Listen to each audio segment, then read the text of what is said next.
Bienvenidos a la segunda parte de nuestro estudio sobre la historia de la Iglesia.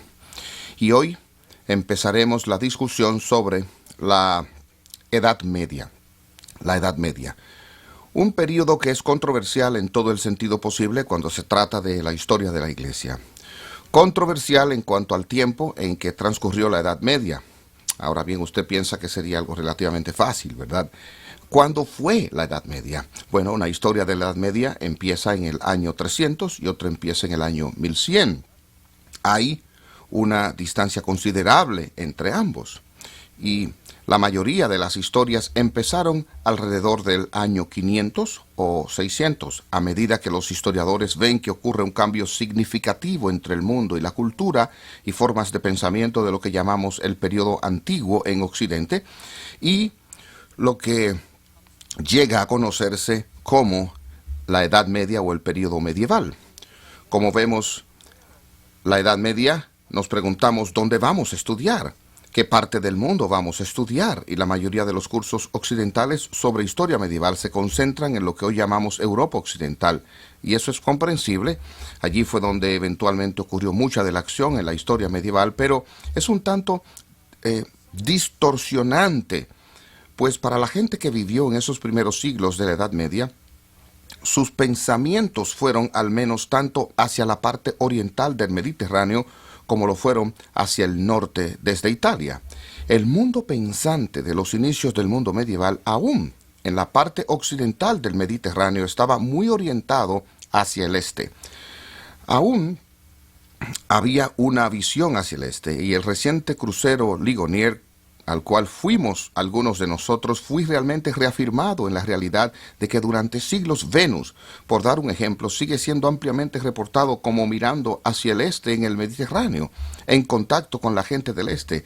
Y así, a medida que seguimos, aunque estaremos viendo con frecuencia más sobre un eje norte-sur en Europa occidental, la verdad es la realidad del mundo medieval, especialmente en la primera parte todavía, y es muy este-oeste, así como norte-sur.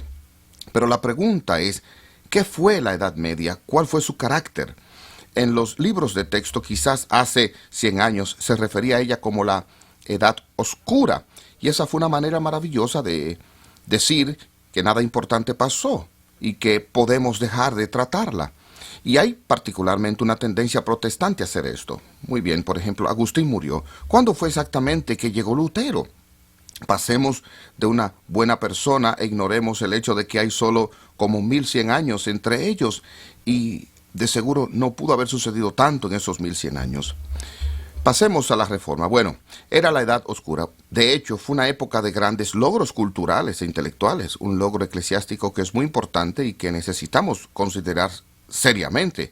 Algunos han argumentado que la Edad Media fue una edad oscura. Algunos, particularmente católicos romanos, han argumentado que es la era de fe, que es la era de gran piedad, que es la era de los verdaderamente culturizados, siendo sobrecogidos por el cristianismo. Y pienso que a medida que avanzamos veremos que hay algo de verdad en eso, pero que es una noción muy romántica. Muchísimas personas en realidad no sabían objetivamente lo que era el cristianismo. Muchas personas comunes en mucho de la Edad Media solo conocían el cristianismo o del cristianismo la necesidad de ser bautizado, que se necesitaba ir a confesar, usted necesita ir a misa y, si es posible, tener un sacerdote a su lado cuando muera. Eso era el cristianismo. La iglesia sabía lo que era la fe, pero para los fieles lo importante era sencillamente usar lo que la iglesia enseñaba en términos de sacramentos y moralidad. Y por lo tanto no era una época de fe en términos de una penetración profunda de las verdades del cristianismo en la mente y corazón de la gente. Por lo que volveremos a decir que es bueno. Bueno, es la Edad Media, lo que significa que está entre dos cosas, y los historiadores fueron un tanto muy útiles en este punto. ¿Entre qué está la Edad Media? Bueno, está entre el viejo período y el período moderno. Usted se fijará que ninguno de esos adjetivos le dice nada. Viejo, entre y moderno no le dicen realmente la sustancia de lo que sucedió en esos periodos.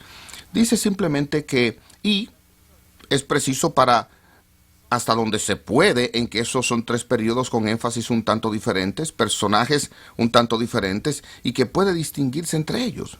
Lo que me gustaría sugerirles es que la Edad Media es importante para nosotros no solo como una manera de llegar a la reforma, sino como un período en el cual hubo pensamiento profundo, edificación profunda de instituciones, acontecimientos políticos extraordinarios que nos moldean hasta el día de hoy y por lo tanto, bajo sus condiciones, vale la pena conocerlos, estudiarlos y reflexionar sobre ellos. Es un periodo de historia que continúa influenciando el mundo en que vivimos, continúa ilustrándonos nada más que eso, temas que aún no hemos comprendido, de manera que es el periodo en el cual vale la pena invertir tiempo, energías y pensar para tratar de entenderlo.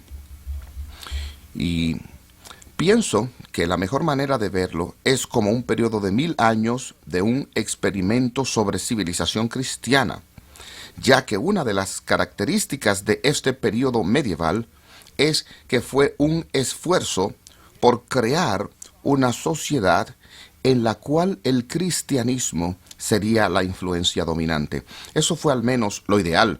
No era el ideal de todo individuo y ciertamente no era la forma de pensar o actuar de todo individuo, pero eso era más o menos el ideal preponderante que impulsaba la mayoría de las acciones, la mayor parte del pensamiento en la Edad Media. ¿Cómo podemos ser nosotros una civilización cristiana? ¿Cómo sería el vivir en una civilización cristiana establecida? Creían ellos, de la manera que Dios quería que las cosas fueran establecidas. Usted podría detenerse y pensar por un instante que a usted lo hagan rey del mundo o reina del mundo y alguien le dijera, todos quieren establecer una civilización cristiana. Usted no le va a imponer esto a nadie. Esto es lo que todos quieren que usted haga. ¿Qué tipo de civilización establecería usted? Aunque en realidad a nadie le dijeron exactamente eso a principios de la Edad Media, esa fue la situación que se les fue presentando progresivamente y de muchas maneras y de la cual surgieron todo tipo de asuntos. ¿Cuál es la relación entre la Iglesia y Estado? ¿Cuál es la relación entre el clero y los gobernantes? ¿Cómo se desarrollará la teología? ¿Quiénes serán los guardianes de la ortodoxia? ¿Cómo se empezó a desarrollar y evolucionar la piedad en la vida de la Iglesia en un periodo de 1000 años? A muchos medievales les gustaba pensar que su sociedad era bastante estática. A menudo el ideal era que Dios ha establecido un mundo en el cual hay gobernantes y los que oraban y el clero y los obreros y que este mundo debía ser bastante estático en esa manera y que no hay mucho movimiento entre estos diferentes estamentos tal como eran conocidos. Y por tanto el ideal era moverse hacia una civilización cristiana que fuera estable, segura y certera. Y a medida que avancemos o que veremos es el contraste que eso era con este ideal. Cuánta lucha, cuánta corrupción, cuánta ambición, personas sorprendentes eran las personas en la Edad Media, a veces personas particularmente violentas. De modo que usted tiene este ideal que domina, pero entonces está la realidad de la gente tratando de elaborar ese ideal y vivir ese ideal y acomodar ese ideal según sus propios intereses. Por lo que veremos un periodo muy interesante donde hay un esfuerzo de crear una civilización cristiana y ese esfuerzo es importante para nosotros en varias maneras, no solo como protestantes, sino también como cristianos, tratando de pensar sobre nuestra relación con nuestra cultura en nuestro tiempo. Ahora, nos estamos proponiendo esta tarea exigente. Si yo le diera a usted 25 minutos y le digo, hágame un resumen del siglo XX, ¿sería eso exigente? ¿Cuánto tiempo le daría usted a la Primera Guerra Mundial, a la Segunda Guerra Mundial, al comunismo, al fascismo, al dominio mundial de los Estados Unidos, el ascenso y caída del Imperio Británico? Son muchas cosas para cubrir en 25 minutos. todo un siglo. Eso es lo que estamos haciendo aquí. Disponemos de como 25 minutos por siglo, por tanto vamos a apurar el paso. Y espero que no sea a gran velocidad. Eso nunca es una buena idea, pero sí significa que a menudo tendremos que pintar con una brocha un poco grande y vamos a tener que pasar por alto algunas cosas que hubiesen sido de mucho valor para discusión, pero lo que espero es que juntos podamos ver las cosas relevantes sobre cómo se movía la Edad Media y que seamos capaces de ilustrarlas junto con algunos particulares a medida que avancemos. La Edad Media es un tiempo de grandes personas y grandes historias. Robin Hood y de grandes libros.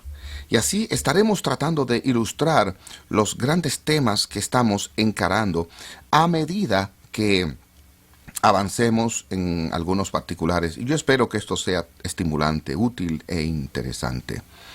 Si yo fuese exitoso sería un milagro, pero eso es lo que buscamos. Ahora bien, la historia no es fácil de bosquejar, pero los bosquejos son muy útiles, así que tengo un borrador de bosquejo, no muy académico, para lo que vamos a hacer juntos. Las primeras 4 charlas serán llamadas calentando. Es una frase técnica acuñada de historiadores, calentando. Vamos a estar dándole más o menos un vistazo al periodo comprendido del 500 al 1100 para ver cómo varias fuerzas heredadas del mundo antiguo son formadas y dirigidas hacia la forma característica de la vida, el pensamiento, historia medieval. Entonces, calentando la sección 1 de nuestras primeras 4 charlas del 500 al 1100. Y luego, la segunda parte le estoy llamando el siglo maravilloso, como la cúspide en ciertas maneras de la Edad Media, del 1100 al 1200, y habrá una pequeña desaceleración y un poquito más de detalle en algunas de las cosas realmente críticas que suceden en ese siglo extraordinario. Haré un poquito de trampa. Empezaré un poco antes de 1100 y me pasaré un poco de 1200. Pero es un siglo para trabajo gubernamental. Luego, la tercera parte será llamada haciendo ejercicio, resolviéndolo. Vamos a ver las implicaciones de lo que se logró en esta entrada maravillosa y cómo siguió hacia el final de la Edad Media, viendo el periodo comprendido aproximadamente entre el 1200 a 1500. Y en cada una de estas 3 secciones voy a subdividir la sección en las 2 partes principales. Voy a llamarle a una parte Iglesia y Sociedad, donde veremos un poco más la política, instituciones y la respuesta de la gente en las iglesias. Podríamos llamar eso el lado más parecido a historia de la iglesia de lo que estamos haciendo. Y después llamaré a la otra sección Caminos a Dios. Y eso será el aspecto un tanto más teológico de lo que haremos, porque a medida que avancemos, quiero que siempre recordemos que mientras la teología es importante, y digo eso porque R.C. Sproul podría estar escuchando, en realidad sí creo que aunque siendo importante la teología, no lo es todo, por lo que cuando estudiemos historia no deberíamos estudiar solo teología histórica, sino que debemos tratar de ver esa teología en contexto histórico.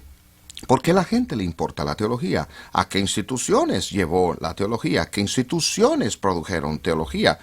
¿Cuáles fueron las grandes figuras que lucharon teológicamente? ¿Y qué influenció la manera en que pensaron? ¿Cómo fue la teología y cómo fue que bajó lentamente a las iglesias? ¿Sabe que si el Señor permite 1000 años más y los arqueólogos encuentran libros de R.C. Sproul, espero que no se necesite a los arqueólogos para encontrarlos, pero si alguien encuentra libros de R.C. Sproul, ¿cuánto le dirán los libros de R.C. Sproul a la gente en 1000 años sobre el estado de la iglesia estadounidense a principios del siglo XXI? Desearíamos que esas personas nos digan más sobre la realidad de la vida de la iglesia en Estados Unidos. De hecho, deberían. Por lo que siempre en un periodo hay una división entre teología buena y lo que realmente llega a la gente. Y eso es parte de lo que queremos ver también. Queremos ver la historia de la iglesia y después estaré hablando mayormente bajo el tema de iglesia y sociedad. Y después quiero ver los caminos a Dios, que es teología, y cómo todas las personas trataron de procesarlos, cómo van a estar relacionados a Dios. Así es como estaremos procediendo. Espero que haya quedado claro y si no estaré reiterando a medida que avancemos. Entonces, calentando, primera parte, iglesia y sociedad. Viendo algo de historia de la iglesia. Ya enfaticé el punto de que uno de los errores que a veces se comete cuando llegamos a la historia medieval es olvidar la conexión continua entre Oriente y Occidente para simplemente tomar la fecha clásica de 476, lo que le dirá casi todo libro de texto, que es la fecha cuando el Imperio Romano colapsó en el Occidente. Y tantos libros de texto dicen que cuando el Imperio Romano colapsó en el Occidente, ese fue el principio del periodo antiguo del Occidente y que la historia medieval empezó en 477. Si la historia fuese tan ordenada, sería más fácil escribir y hasta hablar en un minuto acerca de dónde vino esa fecha de 476.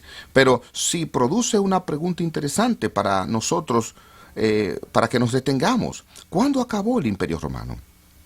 Y resulta que es una pregunta un poco más difícil de lo que usted hubiese pensado. Sabemos cuándo empezó el Imperio Romano. Fue cuando Octaviano, el sobrino de Julio César, pudo derrotar a Antonio y Cleopatra, la última gran resistencia a su autoridad, y establecerse como Augusto, el digno, el honrado, el augusto, y convertirse en emperador. Eso fue en el periodo de 27 a.C. hasta su muerte 14 después de Cristo, por lo que es relativamente fácil decir cuándo empezó el Imperio Romano, pero ¿cuándo terminó? Como ya mencioné, muchos dicen que terminó en 476 con el colapso del Imperio Occidental. El problema es que cuando murió Rómulo Augustulo en 476, el Occidente eligió a un nuevo emperador quien siempre ha sido descuidado por la historia y probablemente no significó mucho, pero aún así Rómulo Augustulo tampoco fue muy relevante. Y así el Imperio Occidental sí continuó más o menos, por lo menos luchó un poco después de eso, y además aún queda el Imperio en Oriente, centrado en lo que fue Bizancio, Estambul moderna. Allí el emperador continuó insistiendo que era el emperador romano y que el Imperio Romano sobrevivió. Y ese imperio continuó hasta que Constantinopla fue tomada por los turcos en el 1453. Por lo que hay un imperio romano realmente durante toda la Edad Media en el Oriente, a veces disminuyente, a veces creciente, a veces luchando, a veces excepcionalmente vital, y siempre ahí. Y aún cuando el Imperio Romano de Oriente cae finalmente en el 1453, no es aún el fin del relato, porque en el año 800, un rey en Francia y Alemania llamado Carlos es coronado sacro emperador romano. Y el emperador romano en el Oriente le envía su aprobación para el nombramiento de un nuevo emperador romano en el Occidente. Y así, en el 800, el Imperio Romano es revivido en el Occidente. Ahora, ese Imperio Romano de Occidente sobrevive hasta el 1806 y cada vez menos relevante. El título se vuelve cada vez más solo un título, como quien dice, pues por muchos años la monarquía inglesa se denominaba Rey de Inglaterra y Rey de Francia, aun cuando nunca pisó Francia. A veces los títulos viven más allá de las realidades, pero todavía, en algún sentido formal, el Sacro Imperio Romano sobrevive hasta el 1806, cuando Napoleón dijo: esta tontería ha terminado. Ahora, por lo menos todos sabemos que siempre se solía enseñar en la escuela que el carácter esencial del Sacro Imperio Romano era esto, que no fue sacro, ni romano, ni un imperio.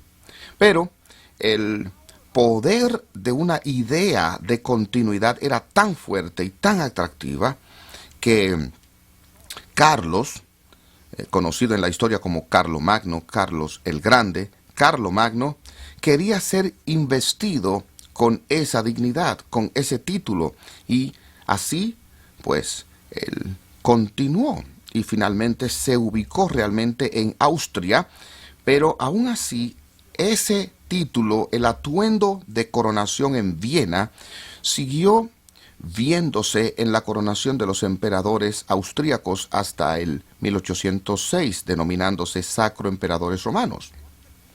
Uno hasta podría argumentar que después de 1806 vemos remanentes de ese imperio romano.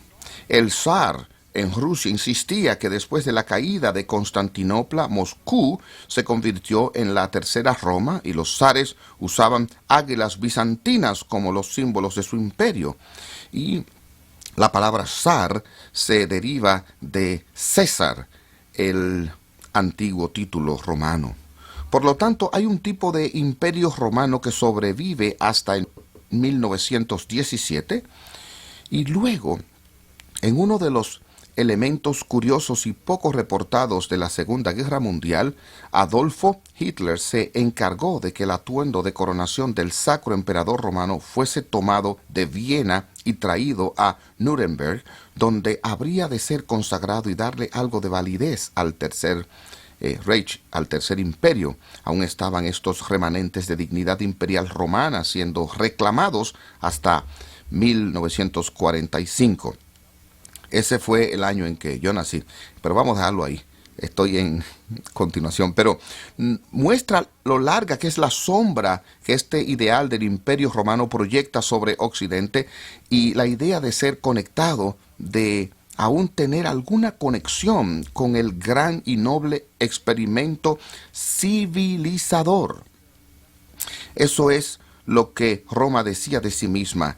Roma era eterna, parecía casi inimaginable, pero Roma estaba civilizando. Roma trajo orden a los bárbaros, y eso era una especie de ideal que todavía cautivaba a cristianos, y todavía particularmente durante la Edad Media hubo un proceso ideal que continuó atrayendo directamente el pensamiento de las personas cristianas. Y bien, esa fue nuestra introducción cuando llegamos al final de esta primera charla. Este es el ideal predominante durante la Edad Media y después durante la siguiente charla pasaremos a particulares mientras vemos el resultado de estos ideales. Así que gracias.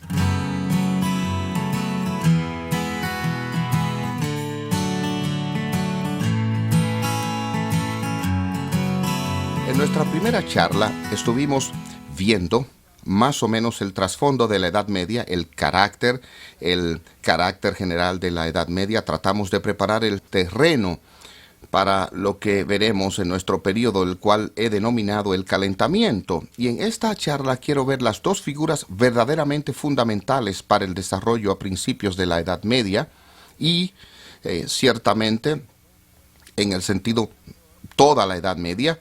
Una es un emperador y otra un papa. Y eso es más o menos apropiado porque mucha de la tensión a lo largo de la historia de la Edad Media es tensión entre el papa y el emperador.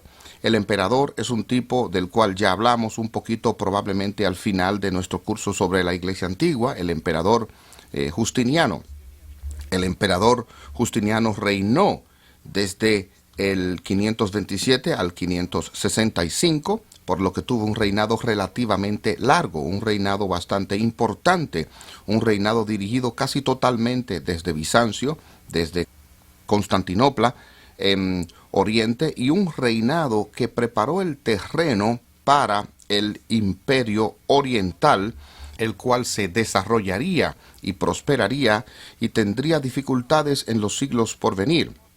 Cuando la gente habla de Oriente y del movimiento desde el antiguo periodo romano a lo que es llamado el periodo bizantino, Justiniano es visto a menudo como un periodo de transición, como el punto de cambio. Pero también él es muy importante para nuestro entendimiento de los inicios de la historia medieval en Occidente. Justiniano llegó al trono como un cristiano y un cristiano relativamente militante. Algunos historiadores lo ven como el primer emperador cristiano verdaderamente decidido en lo que debería haber uniformidad en el imperio en los asuntos de ortodoxia. Particularmente en Oriente, la iglesia había sido atormentada por una controversia teológica conocida como la herejía monofisista. La herejía monofisista, vuelva a escuchar las charlas medievales, fue la herejía que dijo que Cristo tuvo una sola naturaleza. Y la posición ortodoxa, según lo establecido en el Concilio de Calcedonia en el 451, fue que Cristo tenía dos naturalezas, una naturaleza divina completa y una naturaleza humana completa. Algunos cristianos en Oriente pensaban que esto hacía de Cristo una especie de esquizofrénico. Esa no era la manera, palabras que hubiesen usado, pero lo hacían sonar como si hubiese dos personas en un solo cuerpo, y eso no les gustaba. Ellos querían a un Cristo claramente unificado, enfocarse particularmente en su divinidad. Justiniano estaba resuelto a no dejar que esta herejía dominara el imperio y se ocupó arduamente para acabar con ella. No fue totalmente exitoso y ciertamente creó muchas tensiones y hasta divisiones en la iglesia, pero él quería ver al cristianismo florecer. Él quería al cristianismo conectado más íntimamente con el imperio, y parte de la forma en que lo hizo fue empezando un gran programa de construcción para levantar iglesias grandiosas, para honrar a Dios, y en el proceso hacer un poco para honrar a Justiniano como el gran emperador romano, estimulando al cristianismo hacia el imperialismo. Y así construyó la gran iglesia de Santa Sofía en Estambul, sigue en pie todavía hoy, que durante siglos fue la iglesia más grande de la cristiandad. La gente solía llamarla la gran iglesia con cúpula.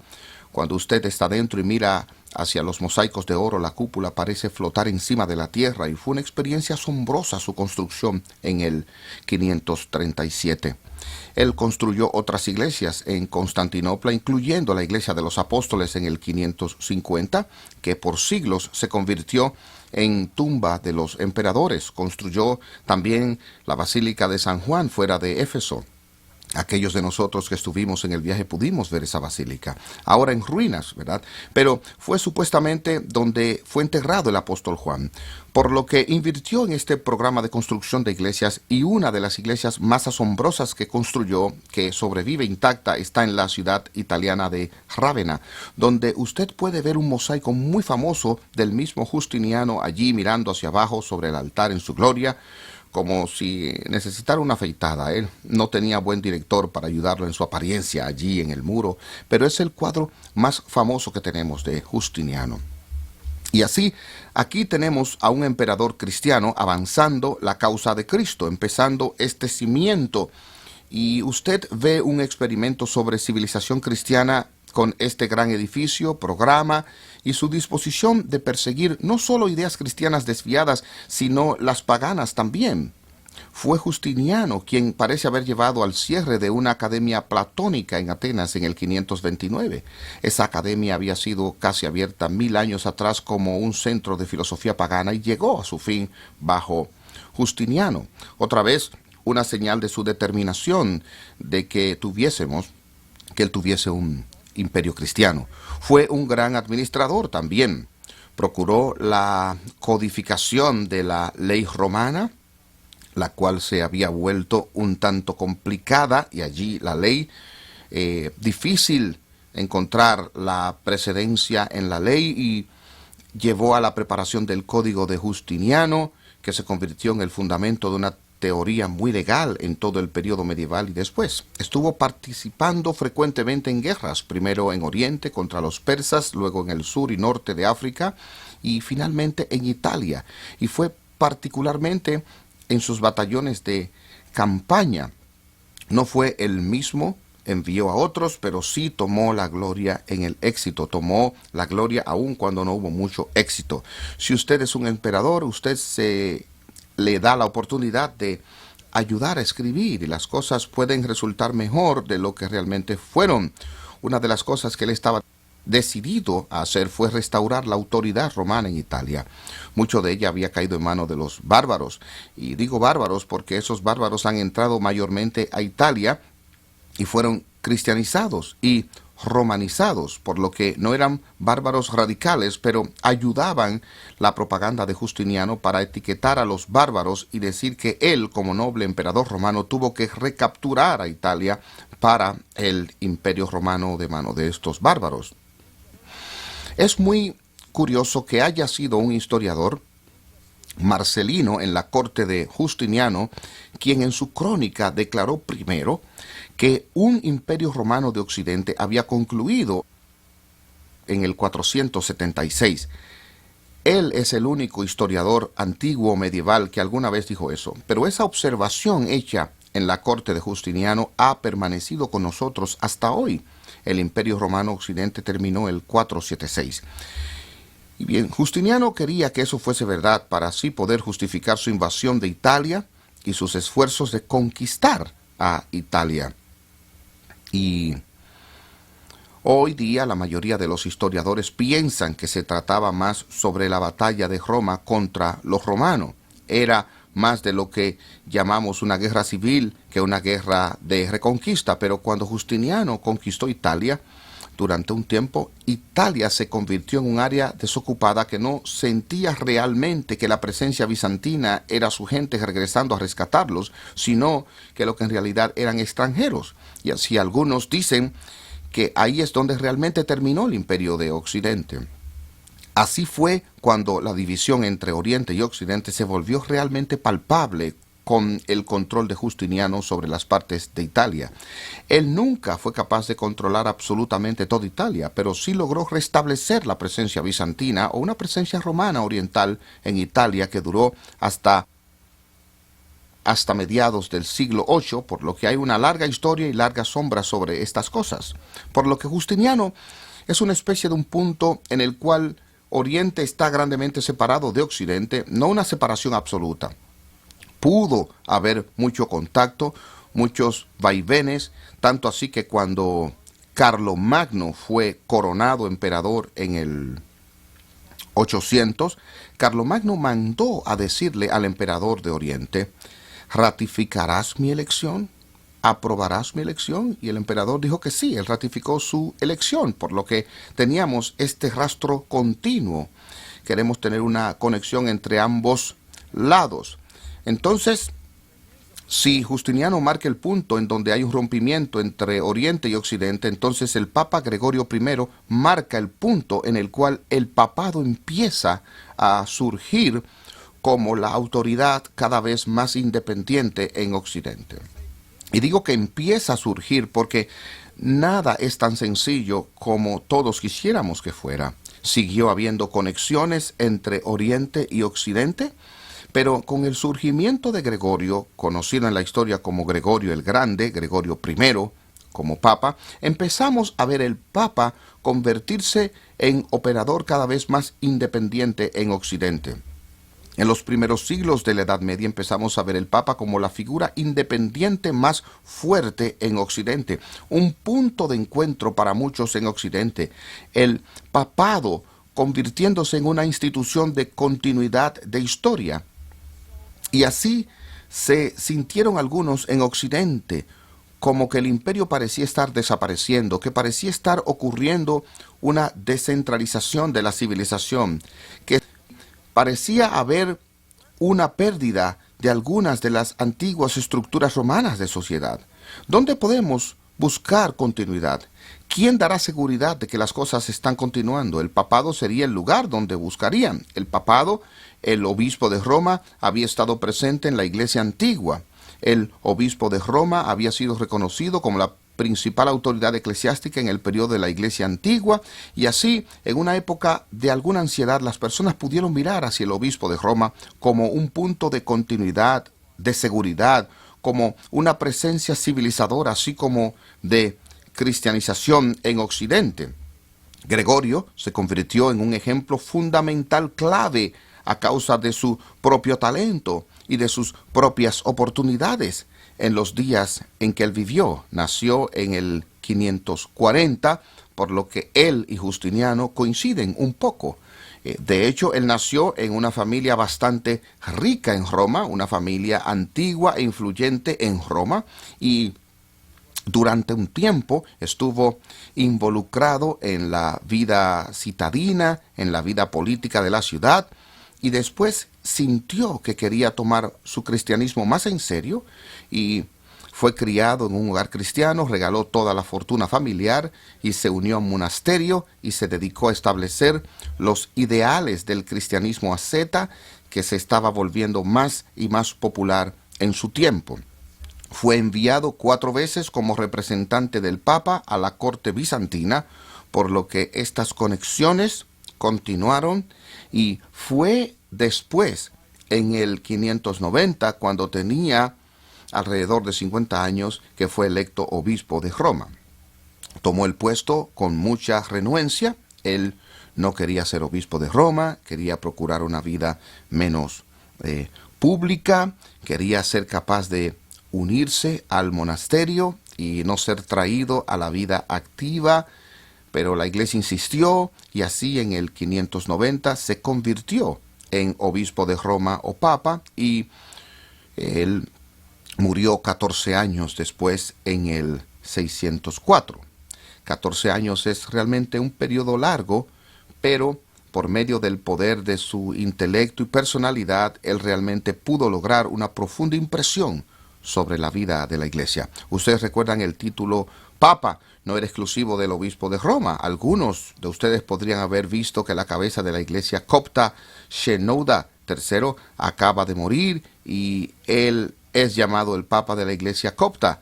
Papa realmente viene de papa en latín, que significa padre, por lo que no es un título inherente, dignificado, aunque en Occidente se ha llegado a aplicar exclusivamente a un obispo, pero no ha pertenecido históricamente solo a ese obispo. Por lo que Gregorio se convierte en una figura muy importante, tan importante que de hecho la iglesia de Occidente lo ve como uno de los grandes 4 doctores de la iglesia. Él todavía figura como uno de los 4 grandes doctores de la iglesia y estos doctores fueron Jerónimo, el gran traductor de la Biblia, Agustín, el gran teólogo de la salvación, y Ambrosio, el gran predicador en Milán, y Gregorio. Y cuando usted vuelve y lee sus obras, uno se ve tentado a decir que en realidad hay 3 grandes doctores de la iglesia. Jerónimo, Agustín y Ambrosio tienen sentido, aunque son todos del Occidente, y hubo algunos orientales muy buenos que parecen haber sido pasados por alto en esta lista, pero Gregorio no parece ser un teólogo que está a la altura en cuanto a la calidad y habilidad de los otros en esa lista. Yo pienso que la razón por la que está en esa lista es que dejó una huella tal en la iglesia a través de su labor administrativa, de su organización de la iglesia, de su reforma de la liturgia, por medio de su reforma de la liturgia, por medio de algo de la dirección moral que él le dio a la iglesia. No era que fuese un gran teólogo, sino más bien un gran líder, fue un gran representante de la mente emergente de la iglesia. Cuando Philip Melanchthon, mano derecha de Lutero, miró atrás a la iglesia, a la historia en el siglo XVI, él dijo: Gregorio fue el abanderado de una teología nueva que llevaría a la iglesia por mal camino. Por lo que Melanchthon al menos miró atrás a Gregorio. Muchos otros protestantes miraron a Gregorio como el punto en el cual la iglesia empezó a desviarse un tanto de la dirección teológica establecida por Agustín en Occidente solo 150 años antes. A la vez que no podemos decir que Gregorio hizo eso solo, la mayoría de las cosas en la historia no suceden con la influencia completa, no suceden con la influencia completa de una sola persona. Podemos ver ese carácter emergente en la vida de la iglesia. Lo veremos una y otra vez a medida que avancemos por la Edad Media, que todos en la Edad Media en Occidente querían decir: somos agustinianos, pero no estamos realmente de acuerdo con él en ciertas cosas particulares. Ahora bien, esas personas fueron perfectamente sinceras cuando dijeron ellos no estaban tratando de engañar a nadie. Ellos pensaban que Agustín fue un gran teólogo, pensaban que la iglesia se había beneficiado grandemente de las enseñanzas de Agustín y a menudo no se habían percatado totalmente de todos los detalles de los que Agustín había enseñado y pensaban que estaban de acuerdo con él en los puntos realmente importantes. Usted podría argumentar en algunas maneras que sí, pero también estaban ocurriendo cambios significativos. Cuando volvemos atrás, bueno, esos cambios parecían un rumor. Agustín enseñó que somos salvos solo por gracia. Él fue absolutamente inequívoco sobre esto. Y más adelante, muchos de los agustinianos medievales enseñaron que somos salvos mayormente solo por gracia. Ahora bien, si usted tiene un buen concepto de sí y piensa que su teología es muy buena, usted pensaría que la diferencia entre salvo solo por gracia y salvo solo por gracia mayormente no es un cambio tan grande, ¿verdad? Y esto fue lo que mucha gente medieval, mucha gente que sí siguió a Agustín en la Edad Media, volveremos a eso también, sí dijeron durante la Edad Media que eran salvos solo por gracia absolutamente. Pero muchos dijeron que fueron salvos mayormente solo por gracia y que pensaban realmente que eran agustinianos, que no estaban traicionando nada esencial. Lo que ellos querían decir, lo que gente como Gregorio quería decir con eso, era que no podemos ser salvos sino solo por gracia. Y usted ve que esto es agustiniano hasta cierto punto. Pelagio dijo que podíamos ser salvos sin gracia. Y eso no sucedía muy a menudo, pero es teóricamente posible de que nosotros podamos ser salvos sin gracia. Luego, el debate entre Agustín y Pelagio, nadie en Occidente argumentó que usted pudiese ser salvo sin gracia. En ese sentido, Agustín había logrado la victoria absoluta. Y para ser salvo usted tiene que tener gracia. Pero la pregunta es, si usted tiene que tener gracia para ser salvo, ¿de dónde viene? ¿Cómo la consigue? ¿Cómo la conserva? Ahí es donde hubo un alejamiento de la plenitud y claridad de lo que Agustín había dicho antes. Gregorio estaba representando el tipo de teología que sería promovida frecuentemente en la vida de la iglesia. Y Gregorio dijo, lo que pasa es que la gracia es recibida en el bautismo. Por supuesto, entonces, usted tiene que tener gracia para ser salvo y la gracia se obtiene en el bautismo. Por lo que usted debe bautizarse para ser salvo y todos obtenemos gracia en el bautismo y después, ¿qué va a hacer usted con esa gracia? Bueno, usted tiene que usar esa gracia correctamente y eso se hace confesando constantemente sus pecados, esperando constantemente que por gracia pueda llevar una vida mejor, usando constantemente la confesión y los sacramentos de la iglesia para progresar en la vida cristiana. Y lo que usted tenía en la teología de Gregorio es una teología en la cual la vida entera es una lucha, es un arrepentimiento para aferrarse a la gracia que uno tiene de buscar perdón por los pecados que uno sigue cometiendo.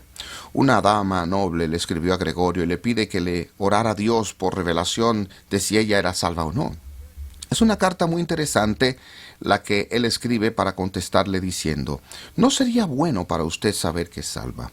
Es bueno que viva dudando sobre su salvación, pues sirve de motivación para seguir obrando, luchando, laborando, de manera que nunca se vuelva presuntuosa en su relación con Dios, sino que siempre seguirá buscando más gracia. Lo que pasa es que se trata de gracia alcanzada a través de cierta cooperación. Es una gracia que nunca es estable o segura.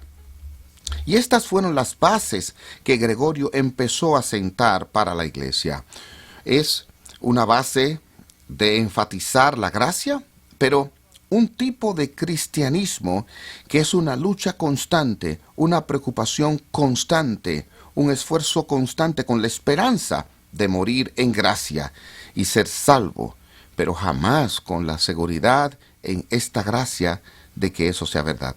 Y así hemos llegado al final de esta charla, habiendo visto estas dos grandes figuras, emperador y papa, ambas empezando a dejar su huella sobre los cimientos de la Edad Media y empezando a crear el desarrollo del tipo de sociedad y el tipo de iglesia que veremos en la Edad Media. Gracias.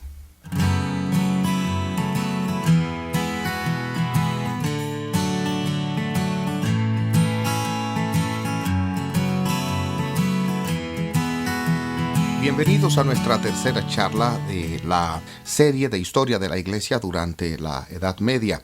Al final de la última hora de charla estábamos viendo al Papa Gregorio el Grande, quien alrededor del año 600 empezó a sentar las bases de un papado cada vez más independiente en Occidente, como una fuerza clave en la sociedad de Occidente, y hablamos sobre varios elementos de la teología de Gregorio.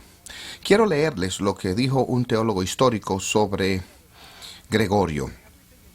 Casi todo sobre Gregorio tiene sus raíces en las enseñanzas de Agustín, y aún así casi nada es realmente agustiniano. El espíritu fundamental de Agustín ha desaparecido y la superstición ha ganado supremacía. Todo es más vulgar, más arreglado y ordinario. El móvil controlador no es la paz del corazón que halla el reposo en Dios, sino el temor a la incertidumbre que busca obtener seguridad por medio de las instituciones de la Iglesia. Y eso podría ser una afirmación muy amplia sobre Gregorio, pero entiendo que es bastante acertado. Pienso que captura lo que está sucediendo aquí. El gran centro del cristianismo para Gregorio era el arrepentimiento, que estaría arrepintiéndose y reconociendo constantemente nuestra pecaminosidad, buscando la gracia constantemente y nunca muy serio de su posición ante Dios. Y eso significaba que para Gregorio la vida de la iglesia en esta vida era primordial, pero él empezó a presentar sino algunos de los primeros indicios sobre la doctrina del purgatorio. La doctrina del purgatorio es que si usted muere como cristiano con pecados que no han sido suficientemente resueltos en esta vida, habrá un lugar de sufrimiento después de esta vida, no el infierno, sino un lugar de purga, de manera que esos pecados puedan ser resueltos en la próxima vida. Y a la vez que Gregorio no tiene una doctrina formal del purgatorio, eso se desarrollaría con el paso de los siglos en la Edad Media. Empezamos a ver en Gregorio alguna noción de que el pecado es un problema tan grande en esta vida que probablemente no podamos resolverlo completamente aquí, y hay esperanza de que podamos hacerlo por medio del sufrimiento después de esta vida. Gregorio podría hablar sobre gracia y en serio, pero Gregorio dijo una vez: aquello que es grandioso, que es un don del Dios omnipotente, se convierte en nuestro mérito.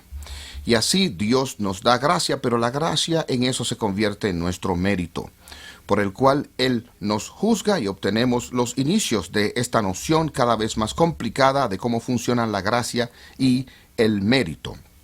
El obrar de Dios y nuestro obrar están verdaderamente relacionados uno con el otro, y vemos eso en Gregorio. Así que para él los sacramentos de la iglesia se convierten en la manera clave en la que empezamos a experimentar, recibir y tener algo de esperanza en la gracia de Dios.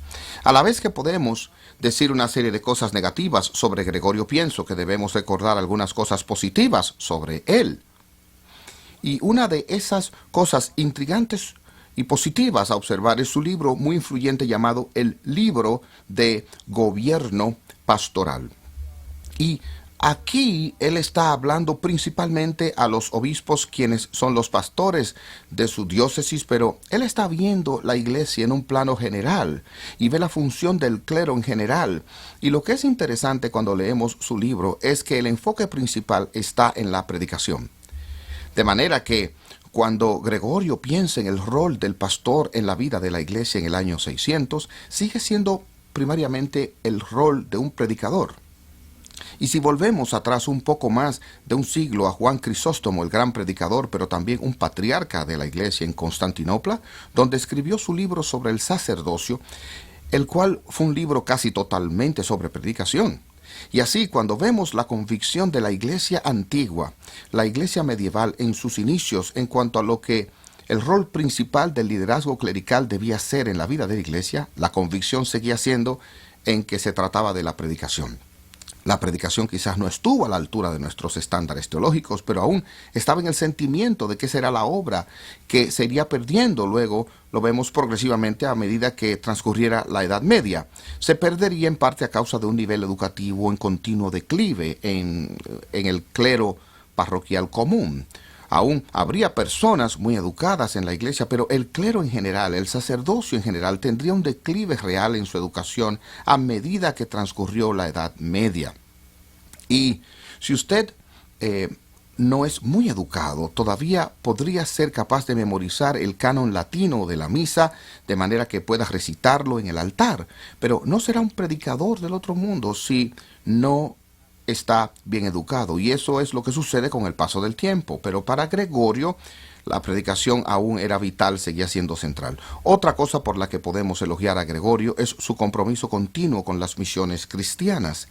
Él estaba consciente de que aún había o quedaban partes significativas del noroeste de Europa sin evangelizar, y que aún no habían escuchado realmente el Evangelio, aún no habían respondido al Evangelio. Y Gregorio fue uno quien, entre otros, promovieron verdaderamente una misión a Inglaterra. Y menciono eso porque el hombre enviado a Inglaterra fue un hombre llamado Agustín, que se convirtió en San Agustín, pero que no era o no de confundirse con San Agustín de Hipona. Ese es San Agustín de Kent, y este Agustín fue a Inglaterra para realizar labores misioneras, y llegó a Kent, y en aquel tiempo la capital de Kent era una ciudad llamada Canterbury, y él se convirtió en obispo de Canterbury, y esa fue la primera gran sede en conexión con Roma e Inglaterra, y por eso hasta el día de hoy arzobispo de Inglaterra es el arzobispo de Canterbury. Ese sigue siendo el fundamento histórico del cristianismo en Inglaterra, y de algunas maneras eso se remonta hasta el Papa Gregorio, quien fue y vio la necesidad de ver el envío de misioneros más y más hacia el norte y oeste en Europa, y estimular en eso formas dramáticas.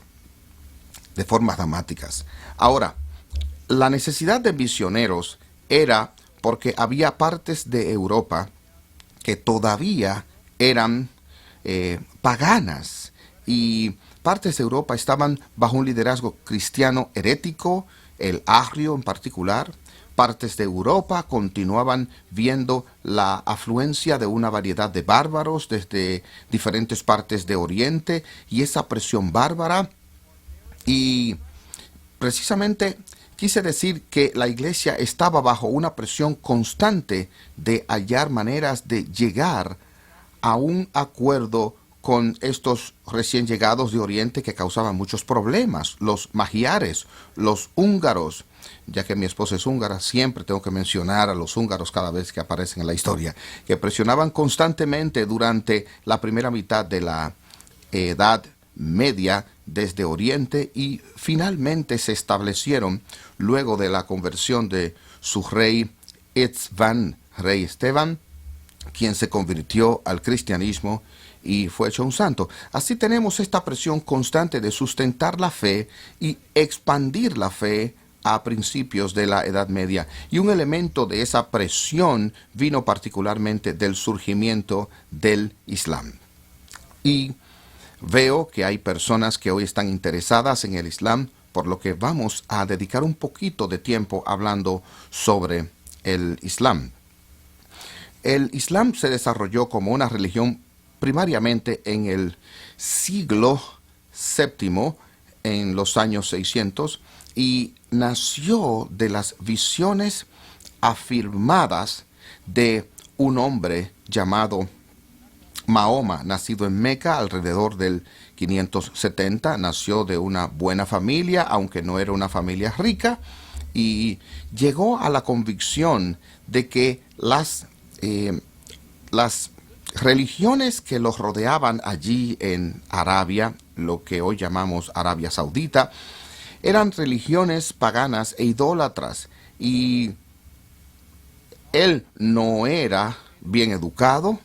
Algunos afirman incluso que no sabía leer ni escribir, y él afirmó que el Corán le fue dictado por inspiración divina, y empezó a tener visiones producto del tiempo de oración y ayuno, y comenzó a mostrar una preocupación creciente sobre el estado de la religión, y lo que lo motivaba sobre todas las cosas era un monoteísmo fanático y decidido. Él quería una insistencia absoluta de que Dios es uno, de que no había muchos dioses, solo hay un Dios, y ese único Dios es Dios. Alá es Dios en árabe.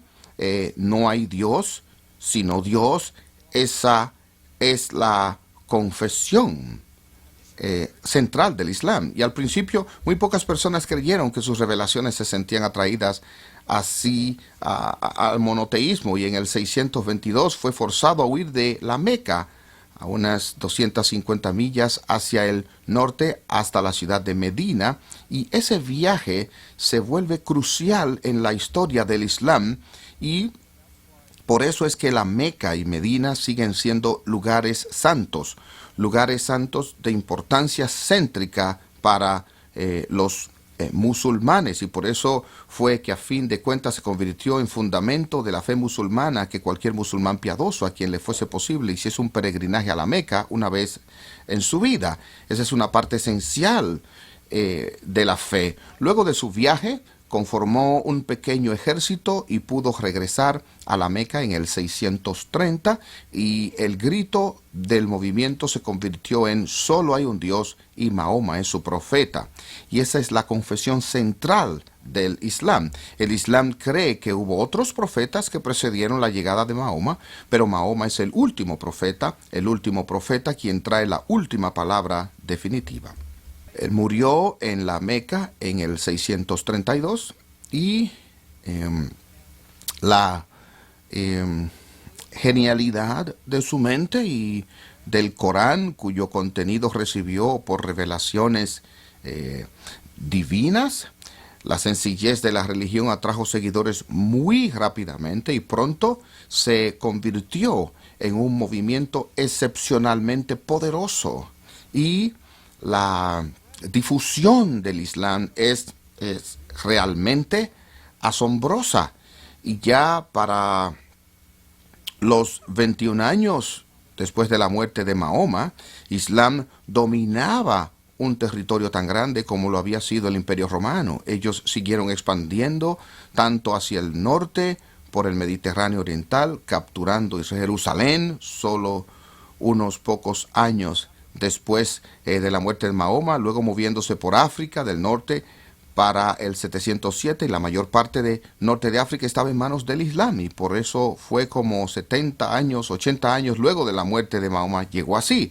Y para el 711 había cruzado ya a España, tomaron a España, llegaron por el norte hasta las ciudades francesas de Poitiers y Tours en el 732, por lo que se habían abierto camino hasta el mismo corazón del noroeste de Europa para el 732. Ahí fueron detenidos y luego repelidos al sur de los montes Pirineos, pero mantuvieron una presencia dominante allí y no fueron sacados del todo finalmente de España hasta el 1492, cuando Colón hizo su viaje. Por lo que hubo esta explosión de energía intelectual, de energía religiosa, de energía militar, todo saliendo de Arabia y expandiéndose y de repente capturando secciones realmente impresionantes del mundo. En el siglo IX el Islam penetró en Persia, Afganistán y hasta India, y como mencioné antes, eventualmente tomó Constantinopla en el 1453 y continuó amenazando Viena desde el este, llegando al 1683.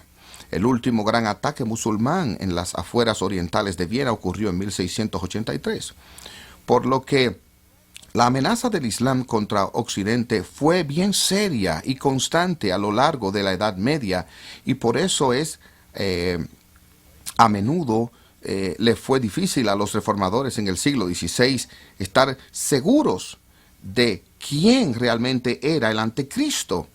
¿Era el Papa o era Mahoma? Era una línea muy fina para varios de los reformadores. Era más fácil cuando usted tenía la bestia desde tierra y la bestia desde el mar. Eso era el Papa y Mahoma, por lo que simplificó las cosas. Pero a veces estaba este sentir profundo, no todo el tiempo, pero muchas veces durante la historia medieval, de este poder creciente, el poder creciente luego de un profeta quien afirmó no estar en total desacuerdo con el Antiguo Testamento y el Nuevo Testamento, sino que llegó más allá del Antiguo Testamento y el Nuevo Testamento. De hecho, Mahoma fue la primera persona posmoderna y poscristiana. Mahoma enseñó que Jesús fue un profeta. Él era parte de la línea de profetas, pero que el Nuevo Testamento había falsificado cosas sobre Jesús, de manera que la mayoría de lo enseñado por el Nuevo Testamento acerca de Jesús era verdad hasta el momento de su muerte y su resurrección. Él no murió en la cruz y él no resucitó de entre los muertos. Él fue un profeta quien enseñó por parte de Dios, hacía milagros. Él nació de una virgen, pero no murió por los pecados de su pueblo y ciertamente no fue divino. Desde un punto de vista musulmán, la afirmación de que Jesús es divino es politeísta. Y continúan insistiendo que no importa cuánto afirmen los cristianos que son monoteístas, su doctrina de la Trinidad tiene un matiz inherentemente de politeísmo. Y eso es parte del conflicto, parte del contraste que existe entre cristianos y musulmanes. Ahora, la teología básica del Islam está basada en el Corán, el cual afirman que es inmediatamente inspirado por Dios y está compuesto por 114 capítulos o soros. Es básicamente de carácter poético, pero es un libro de directrices, no es un libro de historia, no tiene un desarrollo claro y lógico, son declaraciones discretas de revelación, no necesariamente relacionadas claramente una con otra y desde una perspectiva cristiana, aunque no una perspectiva musulmana. Parece tener contradicciones dentro de sí. De eso, la teología básica del Islam emerge monoteísmo radical, pero es el monoteísmo de un Dios quien es concebido principalmente en términos de trascendencia, concebido principalmente en términos de poder. Parece haber poco en la concepción de Alá.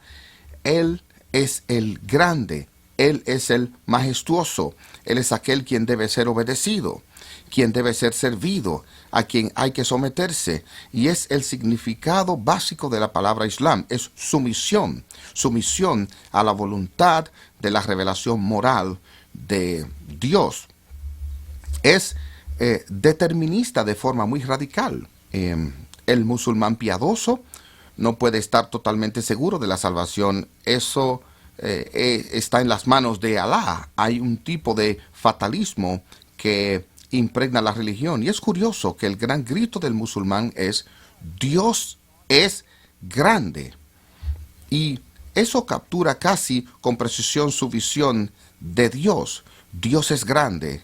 Es interesante cuando vemos que en el Antiguo Testamento hay muchas declaraciones de que Dios es grande, pero si usted tuviese que encontrar una declaración dominante del Antiguo Testamento, esta sería: Dios es bueno.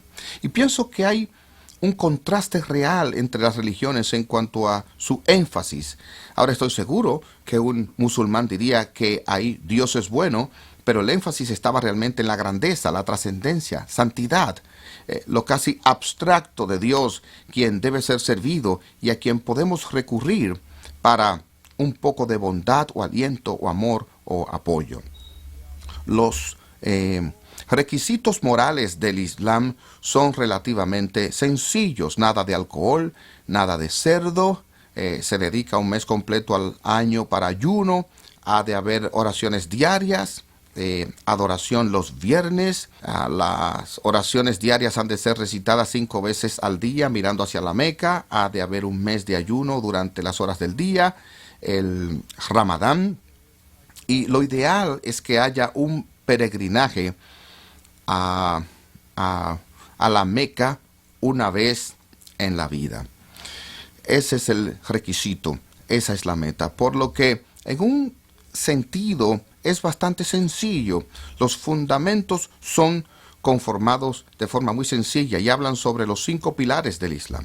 El primero es la confesión de que Alá es Dios y Mahoma es su profeta. El segundo pilar es la oración 5 veces al día, y eso es lo que usted ve de esos minaretes que son erigidos en ciudades musulmanes. Los musulmanes solían subirse en ellos, en esos minaretes, antes de que existieran los sistemas de megafonía, y llamaban a los fieles a oración. Ese sonido de salmodiar que hacía eco por la ciudad, llamado oración 5 veces al día. El tercer pilar era dar limosnas a los pobres. El cuarto pilar era ayunar durante el mes de Ramadán. Y el quinto pilar era visitar a la Meca. Y ese era el fundamento de la religión, y usted ve su sencillez. Pero desde un punto de vista cristiano, era una religión que era bastante dura con las mujeres, y pienso que continúa siendo dura con las mujeres. El divorcio era fácil para un hombre y casi imposible para una mujer. La poligamia era posible para el hombre. Él podía tener hasta 4 mujeres, pero a las mujeres no se les permitía tener más de un esposo. Las mujeres debían usar velo porque son tan irresistiblemente atractivas que siempre están contaminando a los hombres, y de seguro es culpa de ellas. Y así tenemos lo que consideramos como dimensiones opresoras del Islam. Aún estaba intrigado porque tuvimos un charlista en nuestro seminario quien había sido un musulmán, quien había sido realmente un profesor de derecho islámico o Sharia en una escuela musulmán en África, y había memorizado el Corán. Podía recitar cualquier parte del Corán que usted le pidiese en árabe, y debido a que usted realmente no puede traducir el Corán, quiero decir, usted puede traducirlo, pero las traducciones nunca pueden contar en realidad. Usted no puede tener mucha seguridad de que la traducción funcione. Solo el texto árabe tiene regional, o el árabe regional tiene autoridad. Y saben, él dijo, los occidentales dicen con frecuencia que el Islam es tan difícil para las mujeres y tan opresivo para las mujeres, y él dijo que la razón por la que el Islam sobrevive y florece es porque las mujeres apoyaban muy apasionadamente el Islam. Y no estoy seguro de toda la psicología de esto, si es simplemente la estabilidad que aparenta atraer a la vida, las prácticas que son tan claras y confortantes, pero esta era una religión de tremendo poder, no solo una religión, y eso es lo que hemos aprendido cada vez más, pienso yo, en décadas recientes en Occidente. Es una religión que también es una cultura. Las dos no se distinguen entre sí, no pueden separarse la una de la otra. El Islam cree que donde sea que se expanda debe tomar no solo la religión, sino por su gama completa de valores culturales y leyes, de que la cultura y la religión son indivisibles y que tienen una escatología fuerte, que en donde se expande el Islam jamás retrocederá, y por eso es que es tan difícil para ellos reconocer la pérdida de cualquier tierra en manos de cualquier otra persona. Y esto es lo que el occidente cristiano enfrentó. Ahora que cerramos esta charla, eso fue lo que el occidente cristiano enfrentó durante casi toda la Edad Media, recibiendo golpe tras golpe, cual ola tras ola por parte del Islam. Gracias.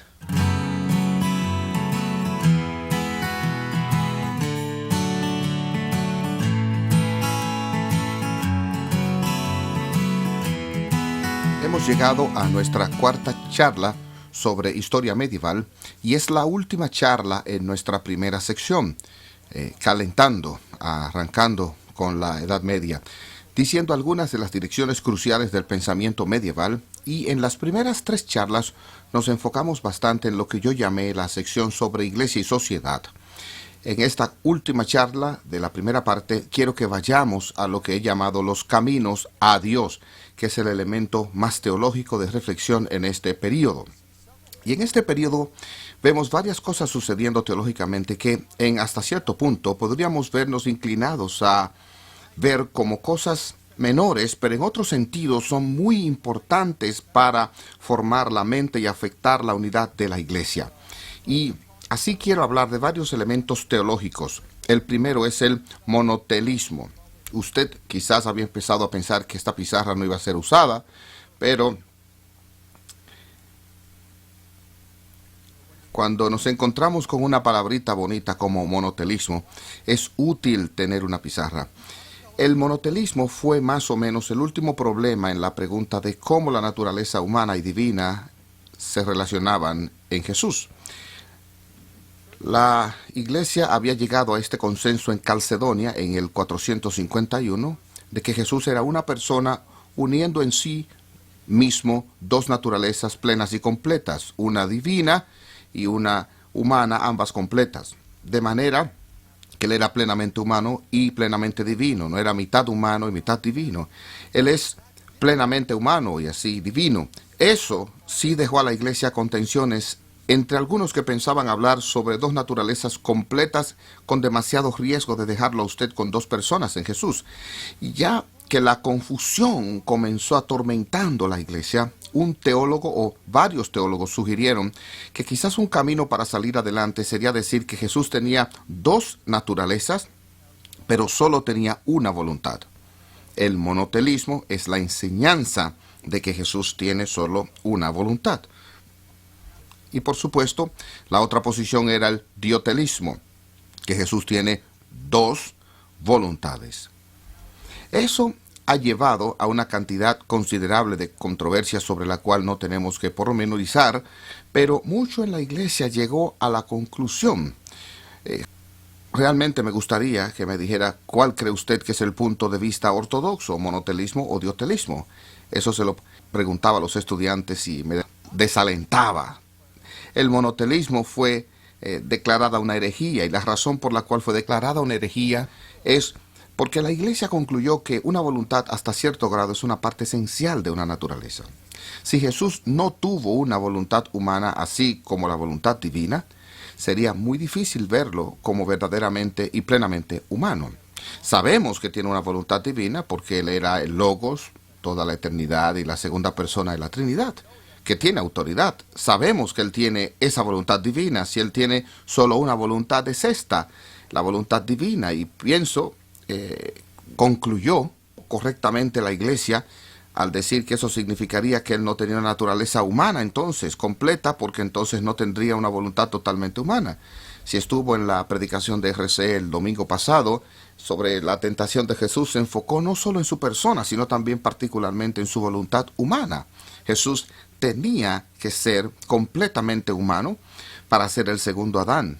Para nosotros, Él tenía que tener una voluntad humana, y pienso que la iglesia tomó la decisión correcta. Y usted podría decir que sí, pero es una decisión tan pequeña y realmente no es tan importante. Y es importante para nosotros, particularmente como protestantes, porque si usted tenía que recordar un pequeño cuaderno con elementos claves para recordar cuando esté hablando con sus amigos católicos, sobre todo el debate del monotelismo, debe estar en ese cuaderno, porque en el siglo VII un papa, un obispo de Roma, declaró que el monotelismo era ortodoxia.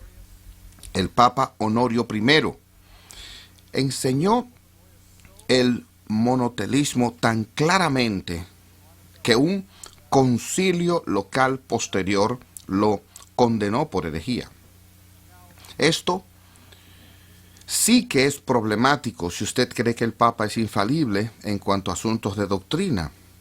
Y apologetas católicos romanos posteriores han tratado de explicar lo que el Papa Honorio hizo, y dijo, bueno, él no enseñó esto ex cátedra, pero hasta algunos historiadores católicos lo han dicho. Es tan claro que el Papa Honorio, por sus oficios de enseñanza siendo obispo de Roma, enseñó esta doctrina. Es muy difícil no concluir que él enseñó oficialmente una herejía.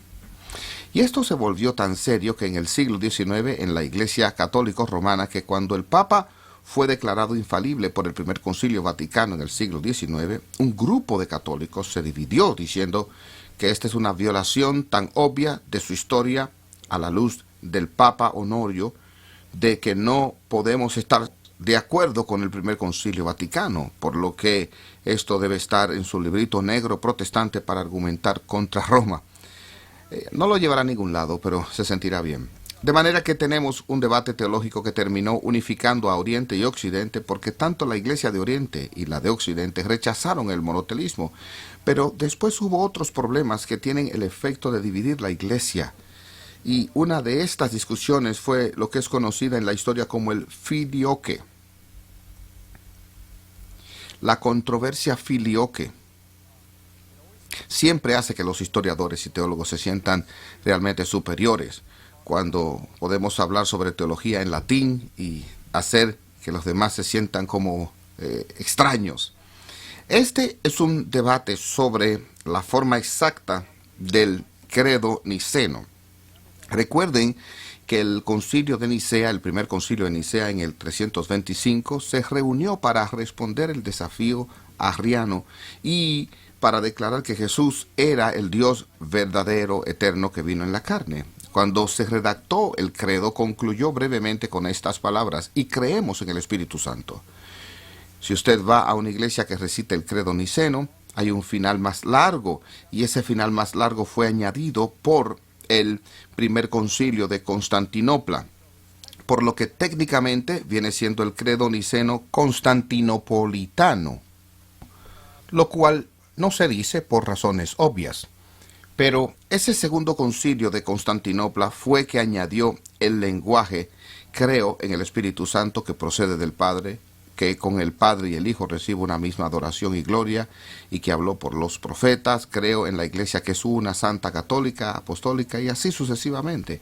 Mientras que usted se fija que el texto original de ese credo, según es enmendado por Constantinopla, decía: creo en el Espíritu Santo, quien procede del Padre, y con quien el Padre y el Hijo reciben una misma adoración y gloria. De manera que los tres, el Espíritu, el Padre y el Hijo, son Dios. Los tres reciben adoración y gloria. Pero el texto original decía: el Espíritu Santo procede del Padre. Ahora, en Occidente se confrontaba la presencia continua de los arrios en el norte de Italia y en España. El credo fue revisado inicialmente en Occidente por obispos occidentales, actuando básicamente por su cuenta para añadir en el latín la palabra filioque, la cual significa y del hijo en latín. Si como occidental usted está familiarizado con un credo niceno, entonces está familiarizado con recitarlo: y yo creo que el Espíritu Santo procede del Padre y del Hijo.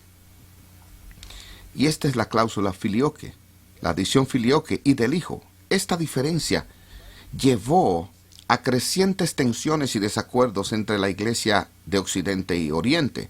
La Iglesia de Oriente dijo: ustedes han cambiado un credo ecuménico sin convocar un concilio ecuménico. Nadie puede hacer eso.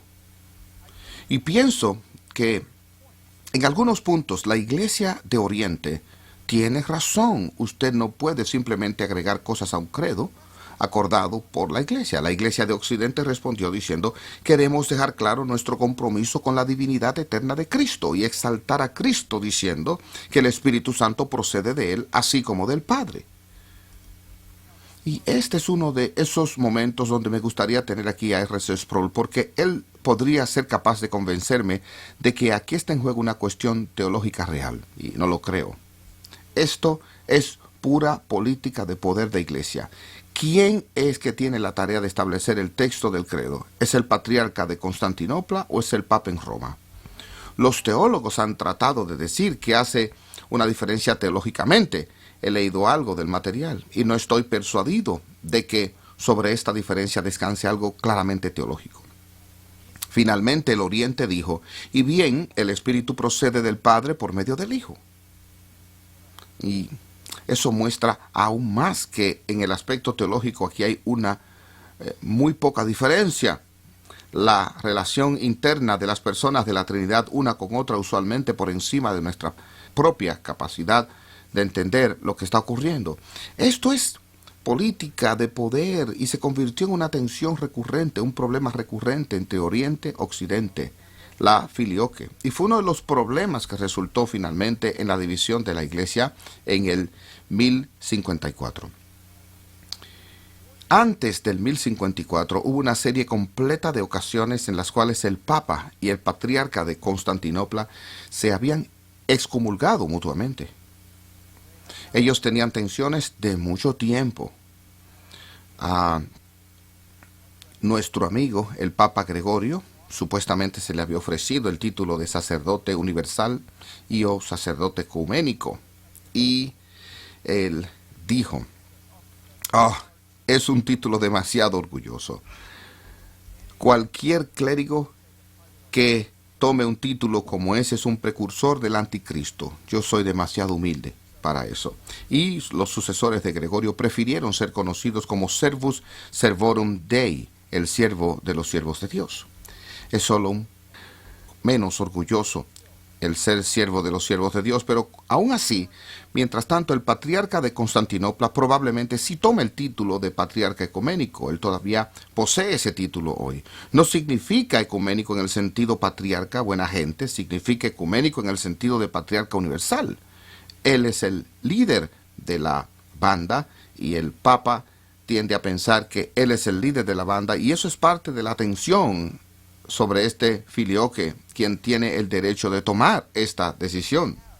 Y mientras las tensiones tenían sus vaivenes, de vez en cuando se excomulgaban unos con otros. Después las iglesias se reconciliarían. En el 1054 hubo una excomulgación. La mayoría de la gente pensó, bueno, resolveremos esto también. Y las cosas serán para ese tiempo. El occidente y oriente estaban separándose poco a poco, tan profundamente que se hizo más difícil tratar de encontrar una solución. De manera que una forma de juntar las iglesias fue difícil. Sí, lo intentaron y continuaron negociando, seguían negociando muy seriamente en el siglo XV, pero nunca pudieron llegar a lograrlo. En el 1054 hasta hoy, la iglesia de Oriente y Occidente permanecían divididas, por lo menos por asuntos de política de iglesia como por diferencias doctrinales significativas. Otro problema doctrinal importante que surgió en Oriente, pero no con la misma fuerza en Occidente, fue la controversia que llegó a ser conocida como la iconoclasta. Este fue el debate sobre el uso de íconos en la iglesia. La palabra griega icon significa imagen, el uso de imágenes en la iglesia. Y cuando usted estudia la historia antigua de la iglesia, es bastante claro que en los primeros siglos de la iglesia, las imágenes religiosas, particularmente imágenes que representaban a Cristo o al Padre, no estaban permitidas en las iglesias. Los cristianos primitivos eran calvinistas. Ellos creían que las imágenes no debían estar presentes en la iglesia. Y el uso de imágenes empezó a crecer como parte de la piedad popular. Por tanto, en esta controversia hay un caso muy interesante de luchas de piedad popular contra teología formal. Hasta los años 400, los teólogos eran todos unánimes diciendo que no debían usar imágenes para estimular la adoración cristiana. Pero cada vez más la gente común empezó a encontrar que las imágenes eran útiles para estimular su devoción.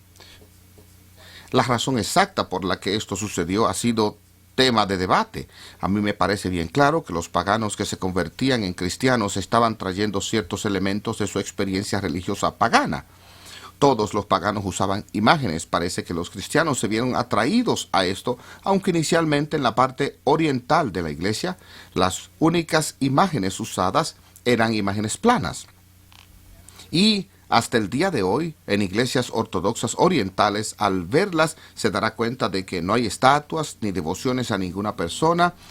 Y a esto, un ortodoxo le dirá, la Biblia prohíbe las estatuas. No debe haber ídolos y nosotros no tenemos ídolos, tenemos imágenes planas. Bueno, esta devoción popular a las imágenes planas creció y llevó a la pregunta, ¿deben ser llevadas a las iglesias estas cosas, usadas hasta ahora de forma privada? Algunos del clero empezaron a decir sí, deben ser traídas a la iglesia, pero curiosamente cuando esto llegó a una especie de punto severo en el siglo VIII, los 700, los emperadores declararon muy vehementemente que las imágenes no tenían lugar en la iglesia y que las únicas imágenes permitidas en la iglesia eran la cruz y los sacramentos, y que las demás imágenes de lo divino debían ser eliminadas de la iglesia. Y esta posición fue adoptada fuertemente por ciertos emperadores muy fuertes y pareció suscitar gran atención, particularmente en la ciudad de Constantinopla. La ironía es que cuando usted mira la mayoría de las historias escritas por griegos ortodoxos o católicos romanos hoy día, cuando hablan de este periodo, pretenden argumentar que el deseo de destruir las imágenes era una innovación, algo que estos últimos y terribles emperadores icónicos estaban tratando de imponerle a la gente y arruinar su piedad y cambiar las cosas de lo que siempre habían sido, y eso no es verdad. La posición iconoclasta, la oposición a los íconos, fue la posición histórica de la Iglesia y la que los teólogos y emperadores procuraron para mantener la posición histórica de la Iglesia.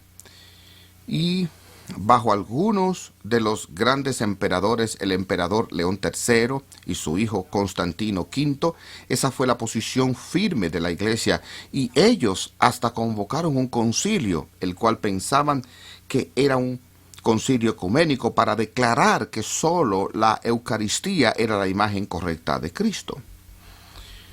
Aquellos que se le opusieron, particularmente monjes, de quienes después se supo que terminaron ganando mucho dinero pintando íconos, una especie de punto flaco marxista de la historia de la Iglesia.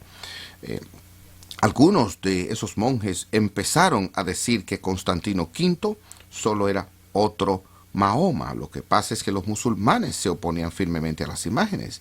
¿Están siendo los emperadores bizantinos siendo influenciados por Mahoma, o están siendo influenciados por la historia de la Iglesia, o están introduciendo algo nuevo? Como pueden ver, toda esta tensión está agitando la Iglesia. Después, cuando murió el emperador Leo IV, su hijo ascendió al trono siendo muy joven, por lo que Irene, la madre del nuevo emperador, tomó el poder. A veces las mujeres en la historia de la Iglesia son problemáticas. Irene aprobaba las imágenes. Irene se convirtió en una gran patrona de la ortodoxia y convocó un concilio ecuménico para reunirse en Nicea, para conectarlo con la ortodoxia de Nicea. Y ese concilio declaró que las imágenes estaban aprobadas tanto para la Iglesia como para uso privado. Y el concilio declaró que es correcto estar ante una imagen, besarla, inclinarse ante ella, quemar incienso, velas ante la imagen y hacer oraciones delante de esta. El iconoclasta dijo, si esto no es idolatría, entonces ¿qué es? Pero los iconódulos, aquellos que servían a las imágenes de los iconófilos, aquellos que aman las imágenes, insistían que eso no era idolatría, sino veneración, que no llegaba a idolatría. Entonces, que bajo Irene están los grandes avances turcos y búlgaros contra el emperador bizantino. Y un emperador murió en el campo de batalla, un emperador iconófilo, la providencia, demostrando que los iconoclastas tenían razón. Y los iconoclastas regresaron en grande y durante un tiempo parecían prevalecer otra vez. Y repito, fue solo durante la juventud de un emperador en la que su madre, Teodora, conocida en la historia como la segunda Irene, restauró las imágenes y esta vez prevalecieron y permanecen. Lo curioso sobre esta controversia es cómo implicó una nueva versión completa de la historia. Uno de los grandes apologistas para los íconos fue Juan de Damasco, y él dijo, la Iglesia siempre ha usado íconos. Cuando el apóstol Lucas escribió su evangelio, lo ilustró con imágenes. No hay ni una pizca de evidencia histórica para sustentar esas afirmaciones. Pero eso fue lo que vino a prevalecer en la Iglesia y marcó un cambio inmenso. Cuando los decretos de ese concilio de Nicea fueron enviados al occidente y la gente alrededor de Carlomagno le dio un vistazo a esos decretos, el occidente dijo, esto es ridículo, es nuevo y no podemos aceptarlo.